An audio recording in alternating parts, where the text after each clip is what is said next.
За сайн байцгаана уу. За би Уранга аймгийн ерөнхий боловсролын мэргэд сургуулийн бага ангийн багш Санжаасар гэж юм байна. За би өнөөдөр та бүхэнд өөрийнхөө хобби ерөнхийдөө сонирхлын талаар та бүхэнд богинохон танилцуулах бичлэг бэлтгэж хийж байна.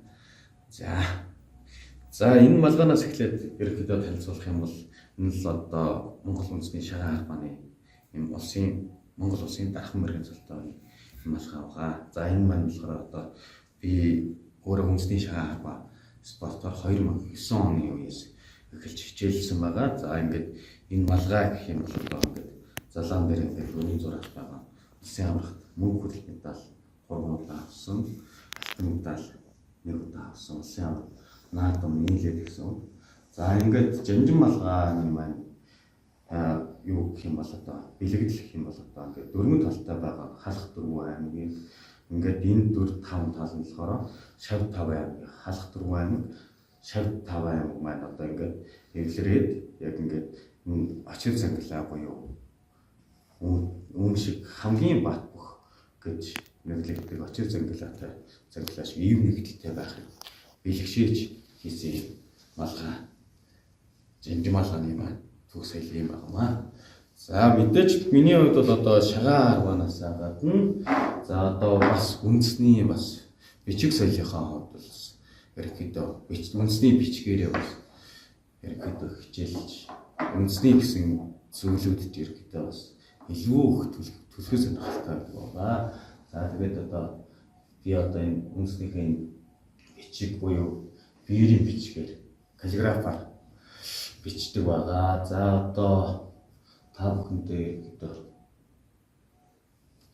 за каллиграфийн соёл гэх юм бол ерөнхийдөө 1990-ад оноос ерөнхийдөө Монгол улсад бол ерөнхийдөө төлхөө өгсөн гэж ингэж яригддаг байгаа. Гэхдээ бол ерөнхийдөө яг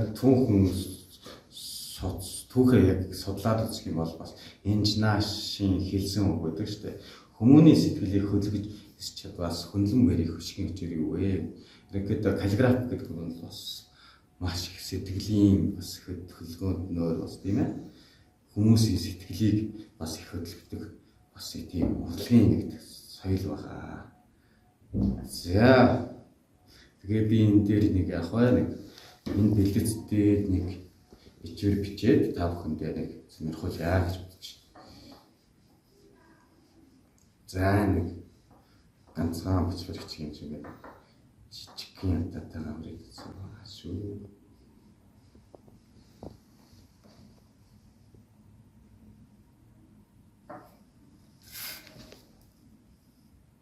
За биерээр яг ингээд бичгэд бол яг их босоо байралтай тэгээ үзэг байдаг шиг ингэж бичихгүй.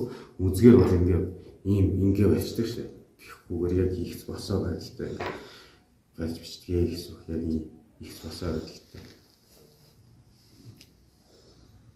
Тэгжээж биерний юм даалт өргөлт юмнууд ингэж гой хатж гинэ гэсэн.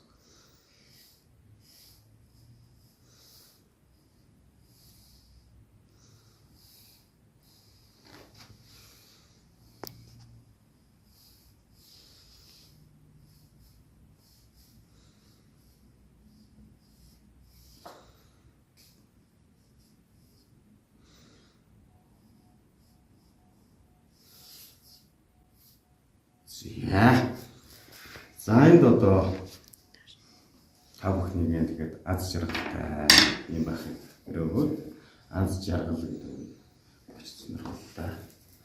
За одоо миний дараагийн хобби бол шагаан арван батцаа. За энэ л одоо шагаан арваны саналаа. За саналаа хэвчээ.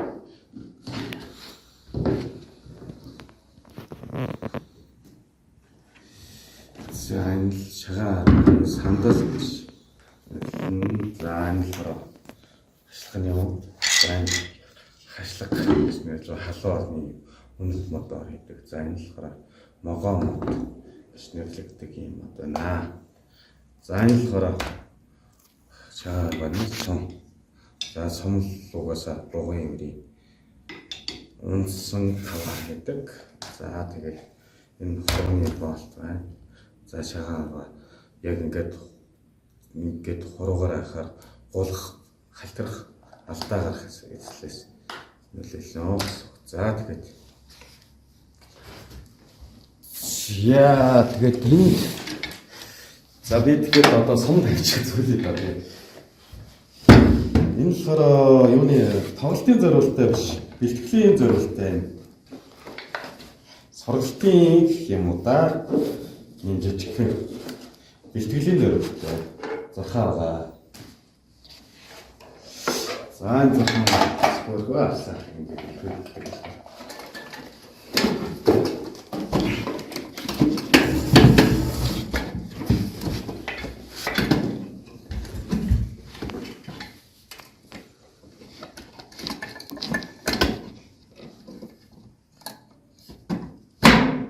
Зайн зөвлөө.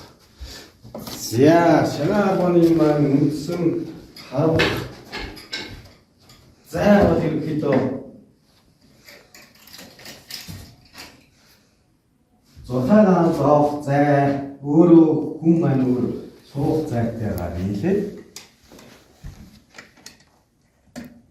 6 метрийн зай байхад бол ерөнхийдөө яг сайхан стандарт болоо авчдаг гэж үздэг. Яагаад тэгэхээр ерөнхийдөө Монгол номыг гэрт багтаасан хэмжээ гэж үздэг. Тэгэхээр маань 6-ны маань 10-чны ард ерөнхийдөө ардлын зай маань хүний өөрийг нь суух зай маань оролцоороо нэг тохоо маань ерөнхийдөө 52.5 гэж үздэг. Нэг тохоо хэмжээ дээр ерөнхийдөө стандарт хэмжээ бол нэг тохоо хэмжээ маань 52.5. За 9 тохоо хэмжээ болохоор 4 м 72.5 см хэмжээнд сууж харах зай маань ингэж харддаг. Тэгэхээр өөрийнх нь 6-ных нь маань өөрийнх нь зай, хүний өөрийн суух зай маань болохоор нийлээд 6 м хэмжээний зай болчдөг байна. Тэгэхээр одоо яаж ийм нөхөр үндсэндээ яаж ийм нөхөр Монгол гэрийн яг бөөдний хэмжээ яг тийм ээ 6 м хэмжээтэй байдаг. Тэгэхээр үндсэндээ Монгол номыг гэрт багтаасан хэмжээ гэдэг маань одоо эндээс гэж батлагдаж байгаа юм. За ерөнхийдөө үндэсний шагаан арбагаар хичээлсэн хүн бол ерөнхийдөө мэдээж үндэснийхээ хувцсыг бол бас сайхан нэмсэж юу яадаг байгаа. Зарим хүмүүс бол одоо юм шагаан арбан дээр ингээд дээлийнхээ хормоо ингээд оржуулсан нэрсийг ингээд уншуулсан.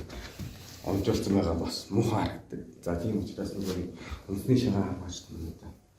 Бас бусадаа сүүлгэл дуурайж болох үзнээс морин дээр хөдөл болохтой бол хормоо ингээд сайхан ягаад зэгсдээ сууж байгаа юм бол харагдаж шүү дээ тийм ээ.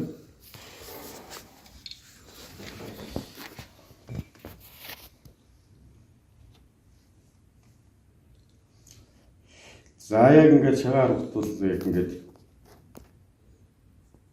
эрхийн ороо баал хоёр хайцчих.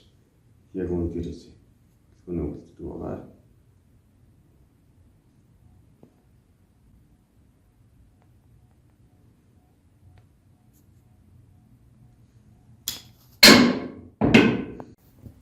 Үндэснийхээ өв соёлыг үр хождоо үеийн үед өвлүүлэн үлдэх юм ажлыг бас санаачилж бас дэмжиж яваарай гэж уриалах байна.